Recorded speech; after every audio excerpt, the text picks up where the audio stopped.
Hey guys, we're here for another tutorial video, a masterclass about PRTCL, and today we're going to talk about how to process your vocals into your mix.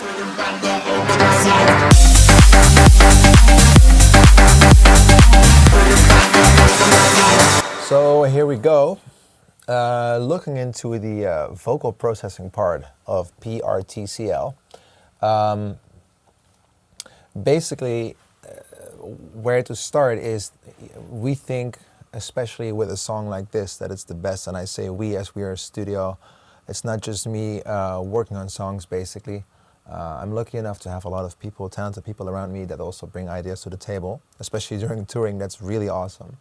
But the way that I work usually is separating a project where you edit things like a special synth or vocals or anything special that you want to add to a project. It's always better to separate it in projects, as you don't want to mess with the original source file. When things go wrong or sideways, then you don't want to lose everything. So a special project when it comes to vocal processing, and for the song called PRTCL, it's really, no, I don't want to say super advanced, but it's definitely more work than just compressing your vocal, melodizing it, and done. Here we try to give the vocal a little bit of an edge, and if you would listen to the original parts of the song that we asked MC SPYDER, which did an awesome job on the vocals, I think, if you would play it like the way that we got it, then it would sound fine, but it wouldn't bring anything special. So we added a lot of specials or like extra effects, distortion, pitch, in order to make it sound, cool and a little bit more suitable for the song. We take it up, we take it down, we're bringing back the up. We take it up, we take it down, we're bringing back the underground sound. We take it up. Well, if you listen to a lot of rappers, or for example Eminem or Drake, or maybe even Post Malone right now, who's also sort of singing, they're doing a lot with their vocals. And when you listen to the older songs of Eminem, you also hear that they empathize. My English is still not that great, but so they put extra focus on some words and some ends of sentences by layering and doubling it to give it more power. So that's what we did in the song as well. Like, it starts with something and then you double it up to give that part of the vocal a little bit more power, or to make it stand out. So as you can see, there are quite some layers going on here, but for everything that you hear, it seems maybe quite like much. Take it up, take it down, bringing back the underground sound. Take it up, take it down, bringing back the underground sound. Take it up, take it. Because there's so much going on, we try to separate everything here in colors. As you can see, there's some delay and echoes going on here.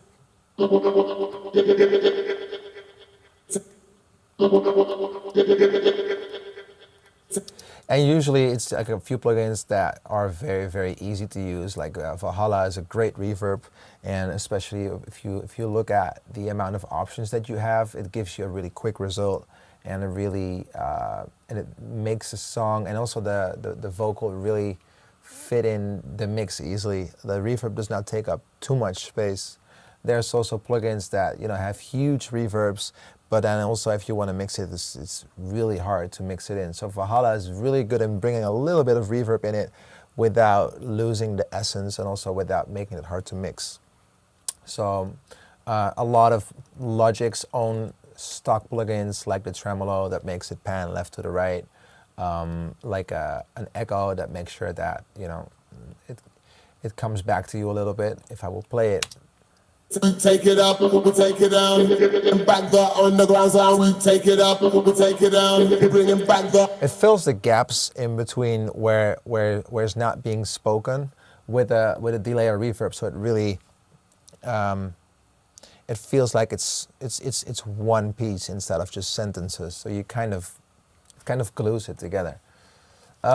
We take it up, we take it down, bringing back the underground sound. So this is really interesting. It's like an old trick that that's being used a lot, especially by guys like, well, guys, maybe it's better to say legends like Daft Punk. They were really good at processing vocals and to add like that vocoder feeling. And I thought that it would sound a little bit cooler to layer it up with a vocoder. And a vocoder is basically nothing but a synthesizer that's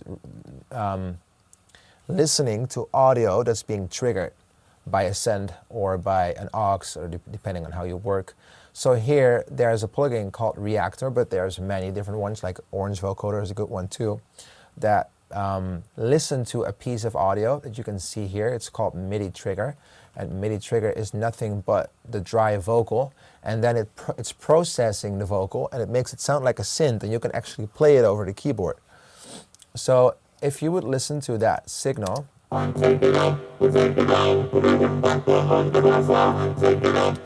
and if you would listen to a source file,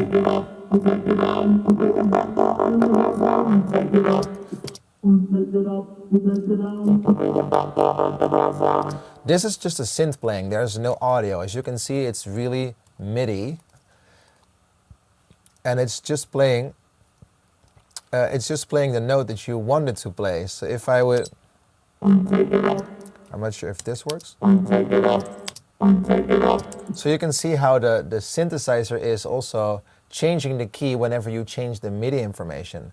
So in this way, you can really pitch your vocal the way you like it, and you can add extra dearth to your song, and you can make it sound really robotic. There's many ways of processing it, but we thought layering it here with the existing vocal as an extra instead of the main vocal, like Daft Punk is sometimes using it as their main vocal, so there's only the vocoder.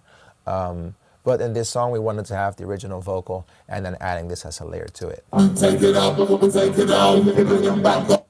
Take it up, take it down, bring it back up. Well, if you look here at the audio file, it's called MIDI trigger. This is the information that's being sent to the actual plugin called the Reactor.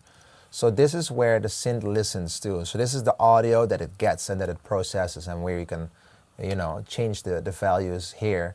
It's listening to that particular track here, and then it's being replayed, and it gives you the output of a synth.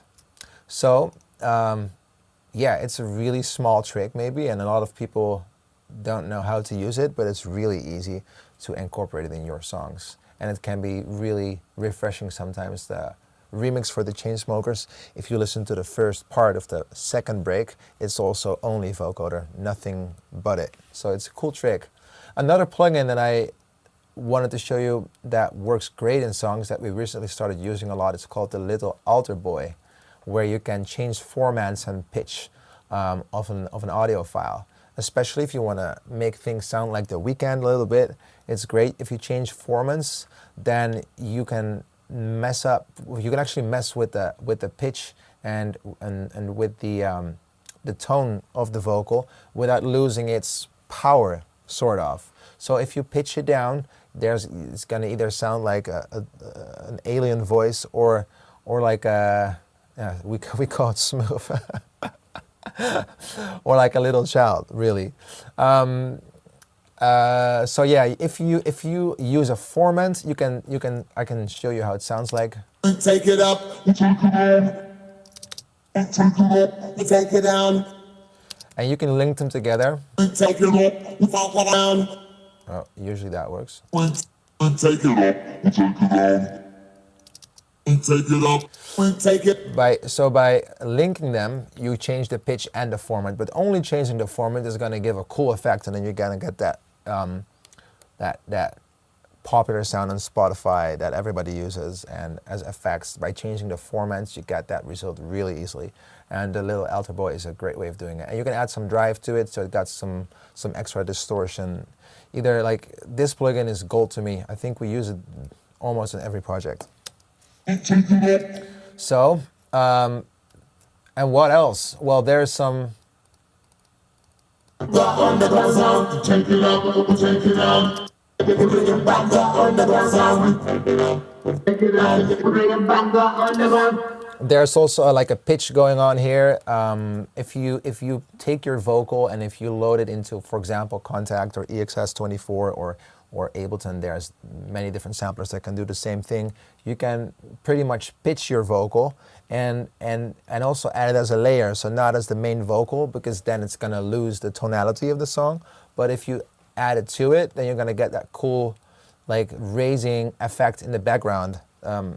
We take it up, we take it down, we're bringing back the underground sound. We take it up, we take it down, we're bringing back the underground sound. So there's a couple of different layers playing here, and one is just staying on the same key, and the other one is just raising to it all the time, and that's really easy done in, for example, Contact, where you can pitch it up and pitch it down, and and add it as an extra source, so the vocal gets a little bit more vibrancy, as we would say it. Yeah, that's pretty much it actually for the processing part of the vocal. And in the end, it's also important to have your song, to have it melodined, to have it auto-tuned, depending on what the key of the song is. It's more important for like melody songs than for something that's as staccato as this one. But it's always important to melodine it, and there's like a plugin called CLA Vocals where you can really easily compress your vocal and give it a little bit of punch and delay. It's like a quick go-to and a quick fix if you have a vocal and you want to make it sound good really easily. The glue is a good compressor to give it a little bit more presence, to make sure that it's that it flattens out the waveform a little bit. Take out the T's and the S's, which can be a hassle sometimes in the vocal mix. That's pretty much it for the processing of the vocal, and now it's all about exporting it as a wave, or as the way you like it. We do it in wave. I wanted to quickly jump into some A/Bing so you can really hear the difference. And to start off with is, how does it sound like if you remove the synth of the entire vocal mix? Take it up, we take it down, we bringing back the underground sound. We take it up, we take it. So there's a few lows playing here, but Take it up, we take it down, we bringing back the. and adding that synth to it. We take it up, we take it down, we bringing back the underground sound. We take it up, we take it down, we bringing back the underground sound. We take it up. We take it down, we bringing back the underground sound. We take it up, we take it down, we bring. So it really gives that extra edge. And if I play it like this, it reminds me of a song of Skrillex called something with Nice Sprites or something. Legendary guy. He knows exactly how to do it much better than I do. But it's a cool way of adding something to your vocals to make it stand out.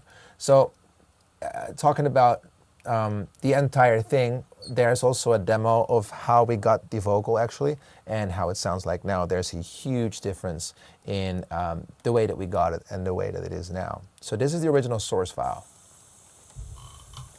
You can even hear his chair cracking. Yeah. We take it down, bringing back the underground sound. We take it up, we take it down. We're bringing back the underground sound. We take it up, we take it down. We're bringing back the underground sound. Well, it's a really good source to start with, but as you can hear, there's a lot of work to be done before it sounds like this. We take it up, we take it down. We're bringing back the underground sound. We take it up, we take it down. We're bringing back the underground sound. We take it up, we take it down. We're bringing back the underground sound. We take it up. So yeah, it takes about 16 layers or 15 layers before it ends up like this. There might be people that say that the demo version sounds good enough as well, but we wanted to do something cool for this song, and yeah, happy with the result. All right, so much to talk about. I know it's a lot of information. Thank you guys for watching. Anything you want to know about this project, about how to processing vocals, let me know in the comments down there. And you have to understand, I'm still learning too. There's a lot of things that I might not know. If there's anything you want to teach me, guys, please let them know and let me know, because I love to learn from you guys as well.